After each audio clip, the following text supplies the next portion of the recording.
গিলাপাড়া জামে মসজিদের মধ্যে ইমাম থেকে নিয়ে মসজিদ মুসল্লিদের গুনাহ আমি এখনই এই মুহূর্তে ক্ষমা করে দেব। বলি আল্লাহু আকবার।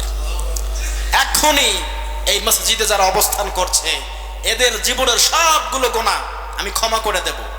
শুধু ক্ষমা করে দেব তা না, ওদের তামাম জীবনের যতগুলো গুনাহ রয়েছে সবগুলো গুনাহ আমি নেকিতে রূপান্তর করে দেব। বলি আল্লাহু আকবার।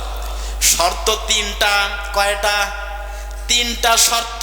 মসজিদের ইমাম মুয়াজ্জিন থেকে নিয়ে যদি মুসল্লিরা এই তিনটা সিদ্ধান্ত নিয়ে মসজিদ থেকে বের হতে পারে, আমি আল্লাহ পাক গ্যারান্টি দিচ্ছি ওদের তামাম জীবনের গুনাহগুলো আমি মাফ করে দেব। এই তিনটা শর্ত জানা দরকার আছে না নাই? এক নম্বরে ইল্লা মান তাবা, তাওবা করা লাগবে। কি করা লাগবে? তাওবা করা লাগবে। রব্বুল আলামিন জীবনে যতগুলো ভুল কাজ করেছি আর করব না, আর ভুল পথে পা বাড়াবো না। এতদিন মানুষকে ঠকিয়ে ফাঁকি দিয়ে খেয়েছি, আর করব না। তাওবা করা লাগবে, তাওবা করার মতো।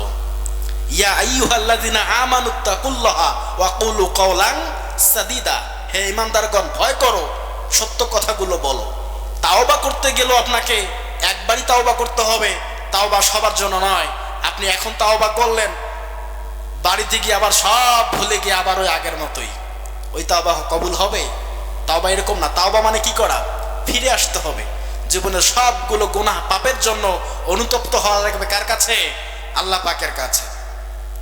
এক নম্বরে তাওবা করা লাগবে।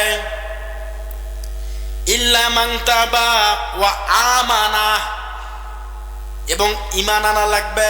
কয়টা পয়েন্ট বললাম? দুইটা। এক নম্বরে তাওবা করা লাগবে এই মসজিদ থেকে এখনই এই মুহূর্তে তাওবা করা লাগবে, আল্লাহর উপর ঈমান আনা লাগবে। আর তিন নম্বরে ওয়া আমিলান সলিহা, ভালো ভালো কাজগুলো দুনিয়ার জমিনে করার সিদ্ধান্ত নেওয়া লাগবে। বলি আল্লাহু আকবার।